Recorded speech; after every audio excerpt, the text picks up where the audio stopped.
understanding. Don't forget, we are Kingdom Update TV channel.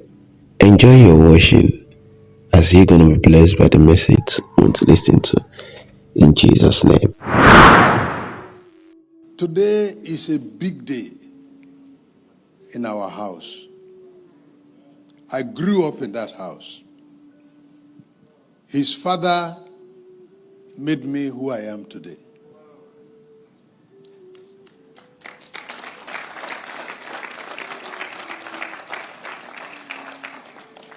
I have a difficult childhood, but that will not be for today. But that difficulty was broken by his father.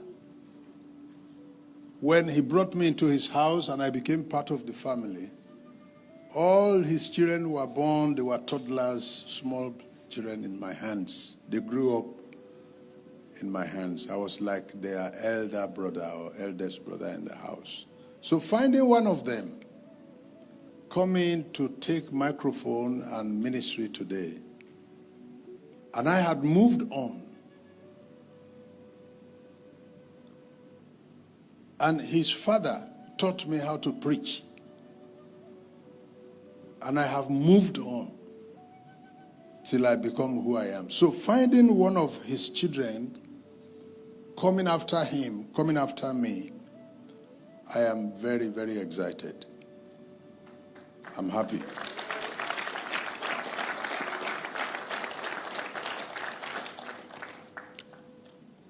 I'm a very emotional person. So I'm going to try to control myself so that I can make my speech. You see, it's interesting to me that he is coming at the time I am leaving. I'm retiring next year. So, with great eagerness and great enthusiasm, I'm able to come with passion to receive him as one who is just coming. But this also comes with a lot of burden. That ministry in our day, or ministry today, I want to say, is different from ministry in our day.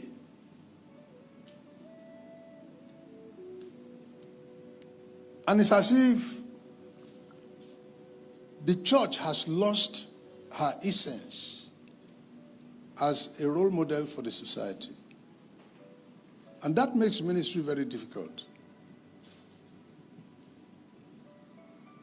I shiver to ask him to come in. Because where he is going is where I am. So I know the place.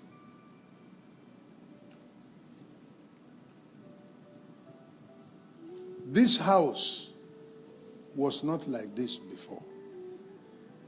This house had been broken and destroyed.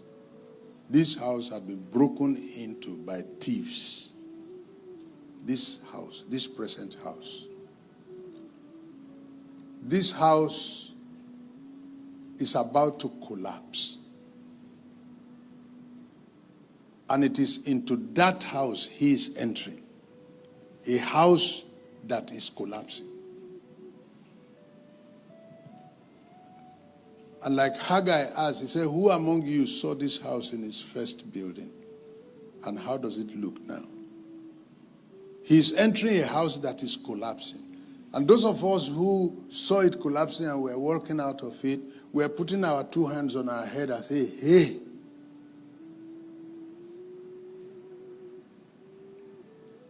Restoring the ancient landmarks.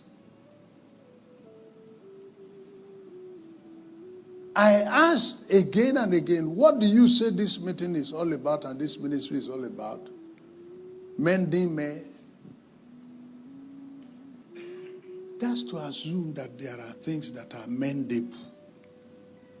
certain damages are beyond men's.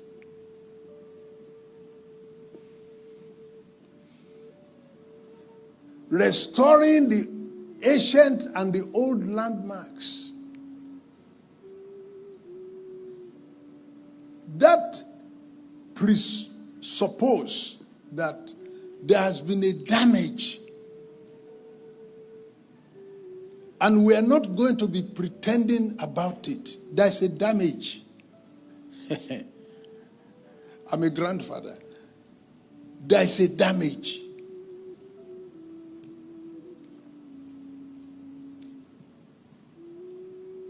A complaint was given to me by one of the leading churches in this country with me that I should handle.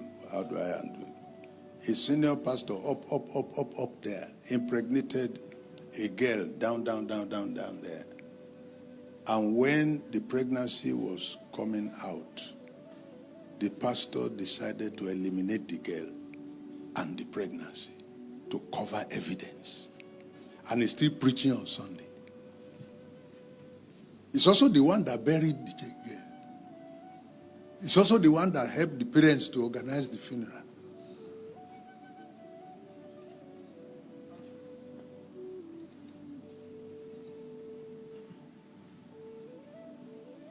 And across the board, in Ilorin, I had to intervene in a matter in which a reverend father snatched the wife of his member.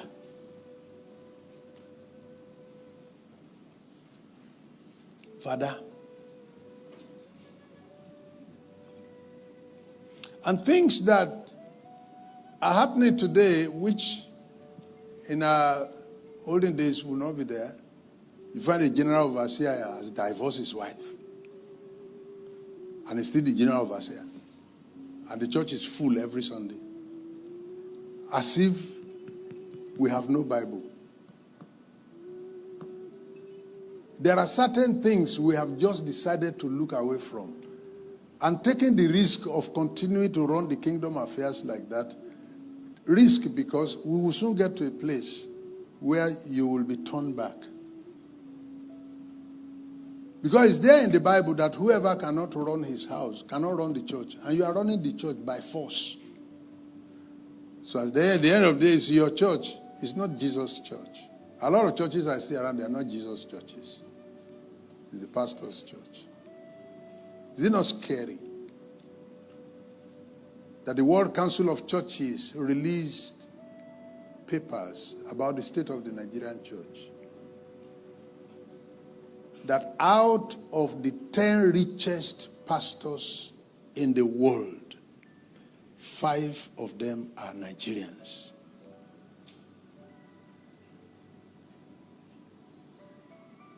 But out of the 10 richest churches in the world, there's no Nigerian church there.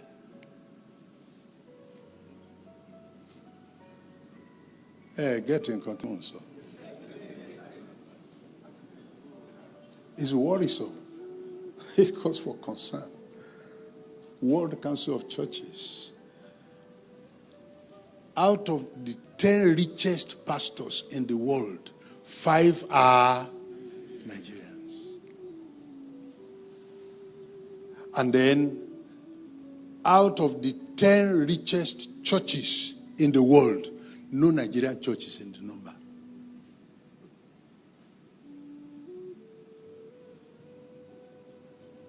Restoring Haitian. Last week, I was in Dublin. I was in Irish, Republic of Ireland. And I went to preach in a Roman Catholic university that was built about 200 years ago. The Roman Catholic Church is the richest church in the world. The Pope has no private jet. Whenever the Pope wants to travel, in January, they make a list of his itinerary for the year. You are going to have to patiently listen to me and endure me. Because some of you are not going to be comfortable with some of the things I'm saying. Because some of you are preparing and praying and fasting so that you will soon buy a private jet as a man of God. Please go ahead and buy it. But listen, the richest church in the world is the Roman Catholic Church. I preached in a Roman Catholic university last week in Dublin.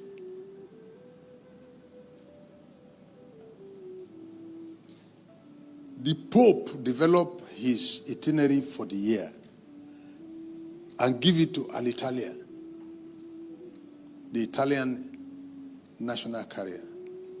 That so month, the pontiff and his entourage will be going to Philippines. They will be returning so date. Carry them. So month, the Pope and the cardinals, they're going to the Caribbean. Take them and bring them back. The Alitalia has the itinerary and they run it as an airline.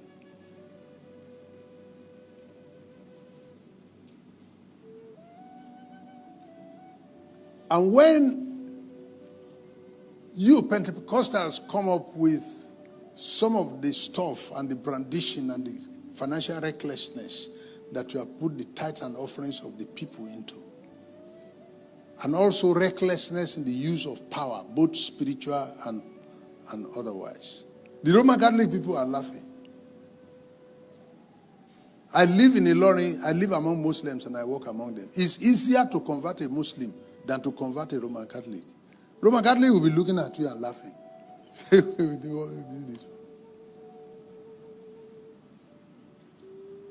In Dublin, where I was last week, St. Patrick is all over the town, signboards and so on and so forth. St. Patrick is a Roman Catholic priest. And he ordered all the snakes in the Republic of Ireland to gather, and they gathered. And he ordered all of them to crawl into the sea, and they did. The Republic of Ireland is the only country in the world today that has no snake. A man of God crawled them into the sea, and he's a Roman Catholic.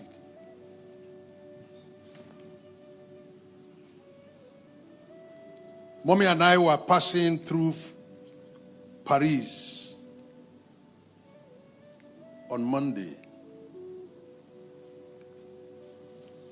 And Mommy pointed to the wall and said, "See the picture of Father Dennis." Father Dennis. Father Dennis was a Roman Catholic clergyman. And he used to come to preach in a square in Paris, dressed in his cassock. And one man walked up to him and said, "Don't come here to preach again. We don't want to see you around here. Don't come and talk about Bible here." And Father Dennis would not hear. The last time Father Dennis preached in the square in Paris, the man arrived with a knife and was sitting to one side of the square and sharpening his knife while Father Dennis was preaching. The noise of the sharpener will attract Father Dennis so many times, so he takes a glance at him. And the man also take a glance and you will soon hear from me. And then he will be sharpening. And when he was done with the sharpening, he sharpened it so sharply he didn't want to throw the knife twice. So he went to Father Dennis and told him, "We've told you not to come here to preach, you refuse." Wham! One swing. Father Dennis' head dropped down. And Father Dennis himself picked his head in his hands. And the head continued to preach. And the head was saying, "I have not finished talking." The man put his knife down and ran away. And Father Dennis carried his head in his hands and trekked for miles. And his head was still preaching in his hand. Until blood finished in the body of Father Dennis and he collapsed and died with his head in his hand. You go to Paris today, you ask of the blood street. The blood street is that street where the blood of Father Dennis stained the whole road till he died. And where he died, the Roman Catholic people went and built a cathedral there and put a sculpture of Father Dennis in front of that cathedral with his head in his hands. So when you Pentecostals are talking about signs and wonders, the Roman Catholic people are laughing.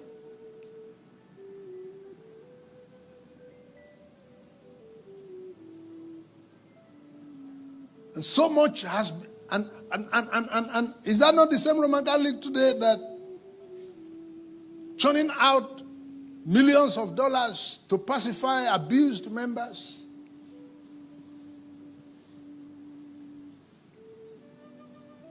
This house is collapsing.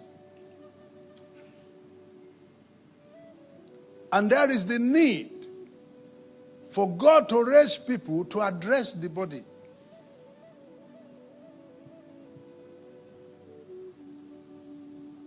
Sometimes rehabilitation, restructuring, repairs can be very costly.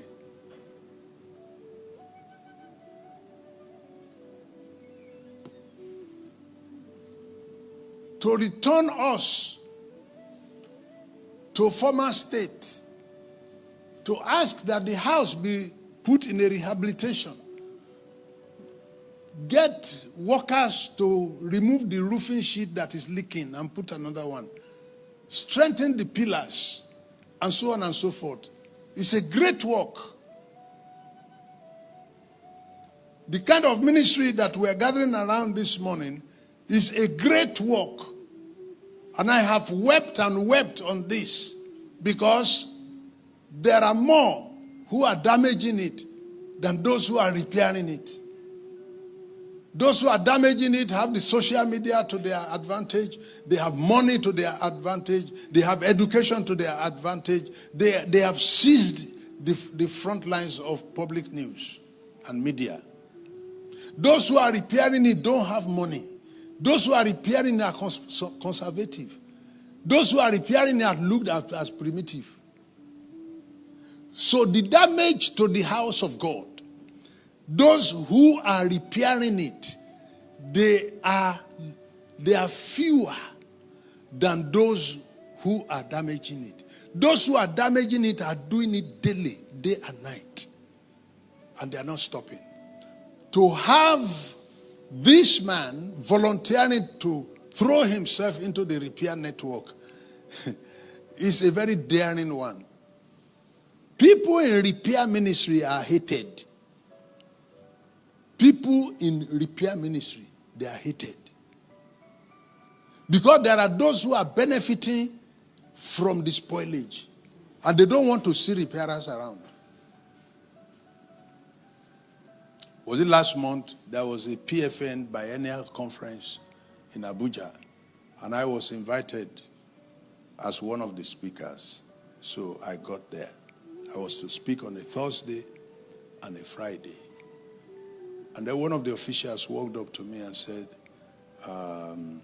sorry, sir, for the way this meeting is going, we might not be able to accommodate your message today.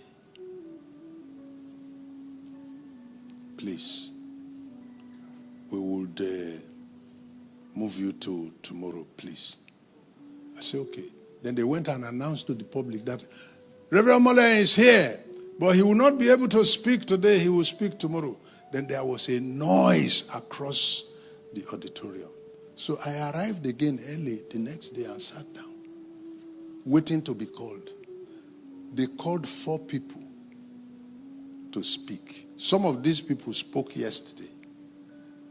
And then an official again walked up to me and said, in fact, the way this meeting is going, sir, sorry, sir, we will not be able to allow you to speak.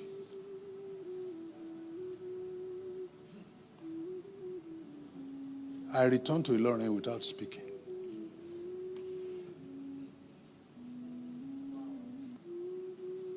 That's where we are now. At my age, look at me. Where is my senior among them? I was skimmed out.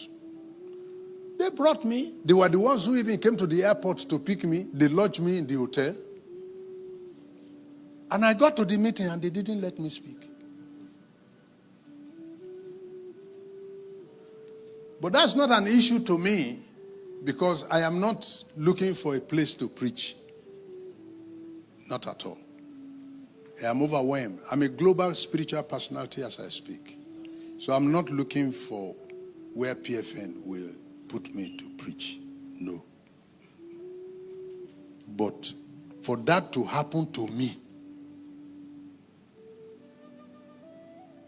tells me about the state of the church.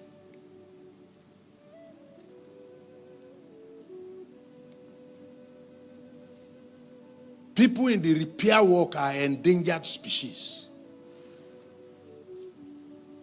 Because there are those who don't want, they are making money from the way it is. They are the ones who, the Pharisees, they are the ones who killed Jesus. Because when Jesus came and was bringing new stuff, and Jesus was becoming more popular, and the status quo people are moving away from the status quo. They saw Jesus as a threat, and they eliminated him. So as you see me, I'm now becoming very selective in the kind of places I go.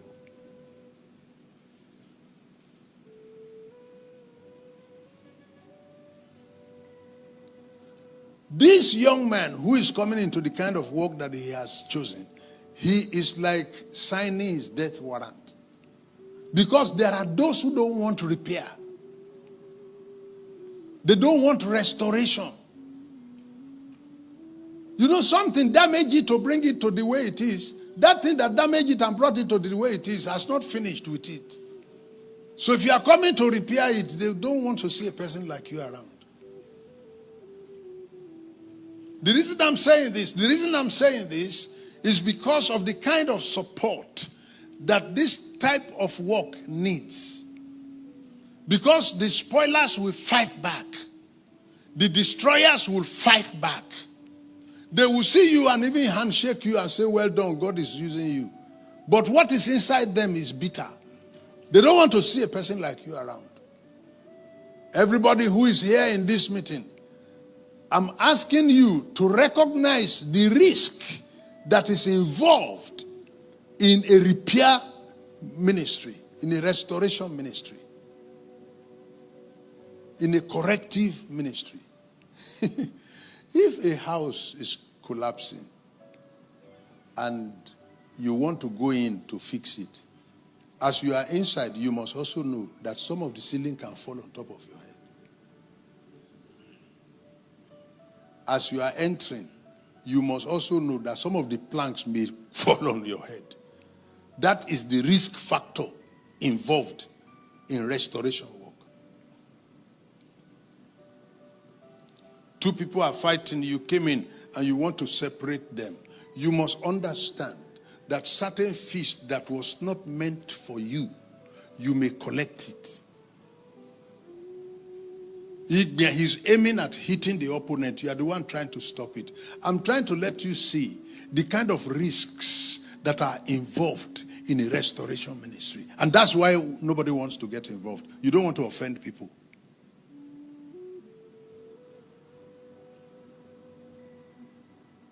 Sometimes it is even better when you have assessed the damage to the building to ignore the repair and embark on building another one. Sometimes it's even cheaper than to attempt to rehabilitate a destroyed one. The cost begins from removing rubbish. The cost starts from removing rubbish. Recently, my church got burnt. And got burnt completely. And my 40 years of work was burnt in 1 hour. And I watched it burn.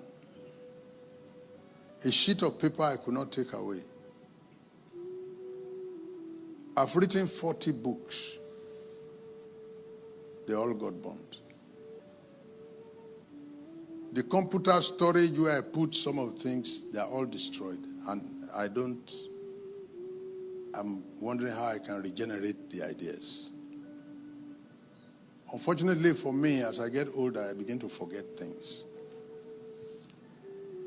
And I don't usually preach from scripts. I went around to inspect the damage that was done to my church and found out that the fire was so intense, it's like hell, that the walls were broken. It could not pass integrity test. The fire was so intense that the pillar split open and you can see the iron rod inside. And the government advised that we should not even go near it because the whole thing, the rest of the wall is hanging and could collapse on anyone. I have to lay French foundation to build a new house. Sometimes a restoration may be so expensive that it may even be cheaper for you to embark on building a new one. Be that as it may, a restoration offers you opportunity to amend errors in the original plan.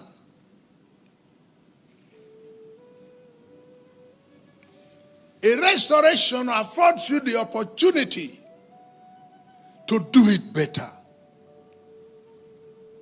to have it better. And as they are building me another church now, they are building a church that is 3 times larger and bigger than the one that was burnt. So sometimes a damage done can afford you the opportunity to do it better. The Bible talks of Job and said, after this. So you mean all of Job chapter 1 to chapter 41, you call it this? Yeah. You have to say after this. So all the attack, all the damage, all the destruction that was done to his business and family and children all died. The Bible called it this. And the reason the Bible could reduce all of that disaster to this was because the Bible says after this, Job lived 140 years. So he had more to his life than he lost. And the Bible says he had double of what was destroyed. So sometimes, in waiting and surviving a disaster, like I praise God we all have, gives us an opportunity to build a better church, build a stronger church, build a stronger, a more desperate team of young people who are ready to go for Christ. Build a more daring. There were things that I no longer could do for some positive reason that denied me some advantage. I used to go to different hotels in Ilorin to preach. And some of the prostitutes have been converted to the church. But it came to a point I can no longer go there because of newspapers. They won't tell you what I went there to do. So that the cost of fame, and it makes me very unhappy.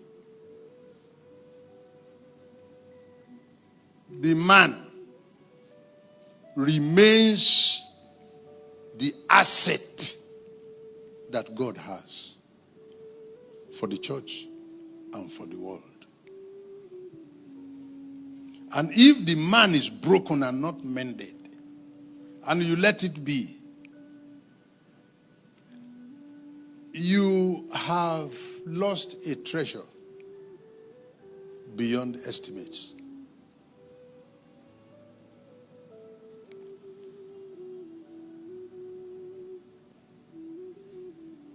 In Ephesians chapter 5,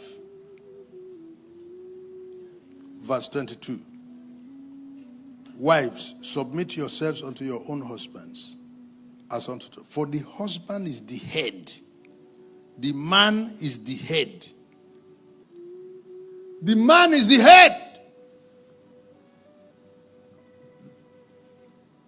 He's not just the head of the woman, but the head of the universe. You go back to Genesis and see the arrangement. That on day 6, after everything had been created, then he made man. He said, so that he can head the works. Mended men. Ministry to men is about the most important ministry and most urgent at this time. Because the head is sick. If you lose your leg, you will still live. If you lose your hand, you will still live. But not when you lose your head. The head, Paul said, man is the head. God made it so in Genesis. When he had created everything, he created man last to be the head. To head the whole thing. And if you look at all of our crises around our country and in the church today, it's about the head. It's about leadership. The biggest problem we have as a nation is leadership. The biggest problem we have in the church is leadership. It's leadership. There are things that my wife will not be allowed to do. Not because it is wrong, no, but because of my position as a leader. My last child is a girl, dressed one day and was going out. And I called her back and said, where are you going? She said, she's going out to meet some of her friends. I said, like this? Then she turned me to her mirror and was turning and said, what is wrong with this one like this? What is wrong? Can I see this? I said, what is wrong? I said, well, there's nothing wrong. The only thing wrong with it is that you are my daughter.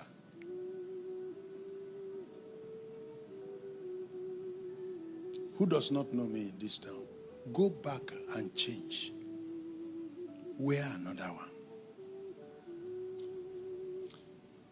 One certain other girl see her, that is Baba Molehin's daughter. Hey! You see, that's the reason I would tell my wife, if you go out like this, there are those women in church that will not ask questions. They will just say, since you did it, it is correct, and it's not.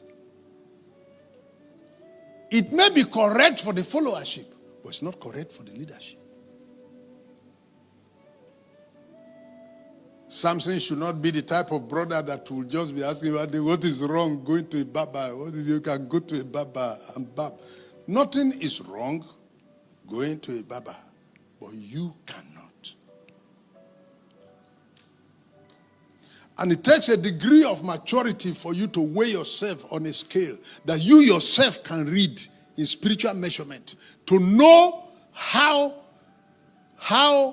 to behave yourself. And when you have veered off, and it's not a question of is it right or is it wrong. Look, there are many things that the call of God upon your life will not allow you to do. Can we even go the far of call? If you want to be a pilot, the ethics of that profession require you can't get drunk. You can't go and socialize and come back drunk. They will withdraw your license. If you want to be a medical doctor, you can't get drunk. You will kill people. Even in this world, there are regulatory bodies that stipulate the kind of lifestyle you have to live if you have to develop a career in that direction. Christianity is about the only one that have no guideline. Where anybody is doing anything. But I tell you that Samson cannot come out and be querying, what's wrong with going to a Baba? Nothing. But you cannot. Because before you were born, an angel came to this world 2 times on your account and stipulated your ministry that you are going to deliver Israel from the hand of the Philistines. And that the cost for you will be for you to leave your head like that. You are a Nazarite. And the day you go and remove, you trivialize the call of God upon your life and trivialize the conditionalities, and you go and remove it, that day the power leaves you and you become an ordinary person. So it's up to you to weigh yourself in a scale. Mended men, that this head that we're talking about, look at what God has done for the head. Yes, it is with the head we carry load, but it's also the head we wear crown. God had designed the head in such a way that man, who is the head of the church, the wife, the world, must recognize the value that God deliberately had and gave and assigned and blessed the head with. Look at the head. The head is the one that carries all. It's on the head the eyes are posted. You think God does not know what he's doing? He could have, if it is to see ground, he could have put one leg here and one eye here and put another one. So you just like touchlight, because if your eye is nearer the ground now, then you know you see stone. He put it on the head. The head is the highest point in a man's stature, so that you can see far. You can see for the body. He put the ears on the head so that you can hear for the body. He put the nose so you can perception for the body. He puts the mouth on the head so you can speak for the body. He puts the brain on the head so the brain can control the whole body. Look at what God has done for the head. The mad people you see on the street, their fingers are 5. Their legs are correct. The only point that is not correct is their brain. And once that area is not correct, then you see them eating inside those beans. He can sleep on the road. Mending men will have to deal with broken heads. Will have to deal with blinded eyes. Will have to deal with deafened ears. With mouths that are muted. And men have gradually been so intimidated over the years till this present day, that man continues to lose his place and strength and essence. So much that those scientists have come and have intimidated us and put women above us. And we have also allowed indulgences and compromises today that you don't even, we are looking for fresh definition for marriage, because a wife can be a man. Men have been so adulterated that our values are lost.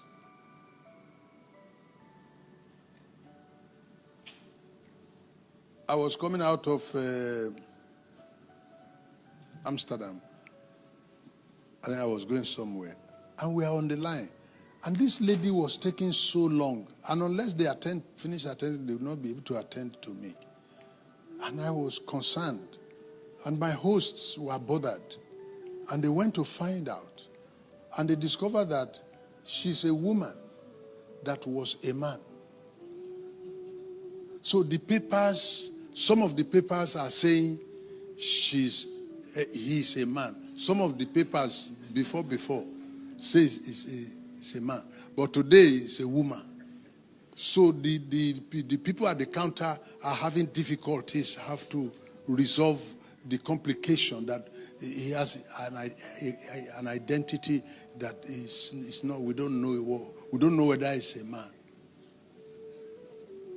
Or don't know whether it's a woman. All of these have gone to devalue the strength and the place of man, where women are becoming men. And we are so intimidated by the sciences and the laws of the nations.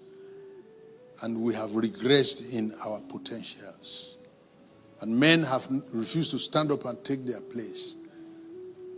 A woman can get up one day and say he doesn't want you again, and they call police, they drive you out of the house.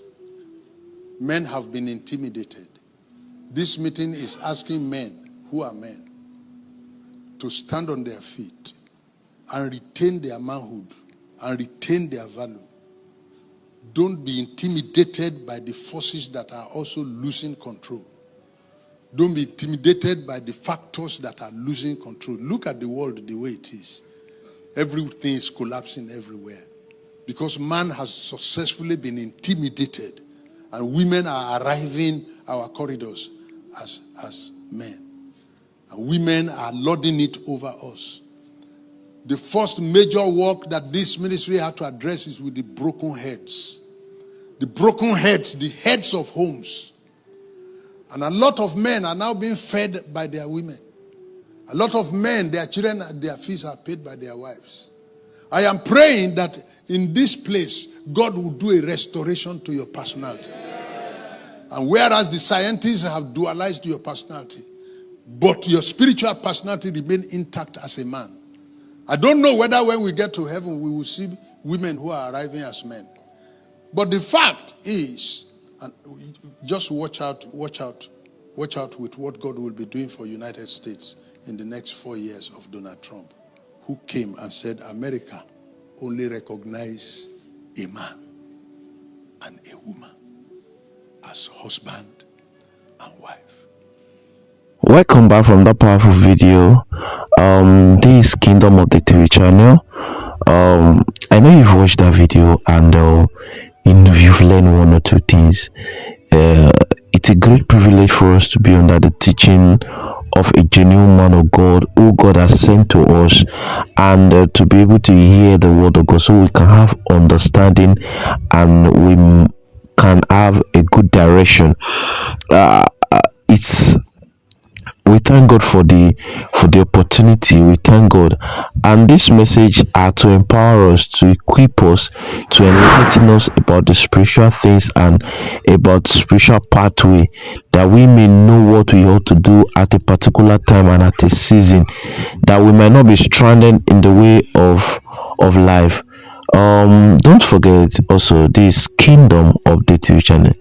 Don't forget to like our video, subscribe to our channel, and click the notification button so you'll be notified whenever we have a video like this. Trust us, we have more powerful messages for you to listen to that will help your spiritual life to grow. Thank you and God bless you. I'll drop your comments about what you feel about the video. Thank you. May God give you understanding.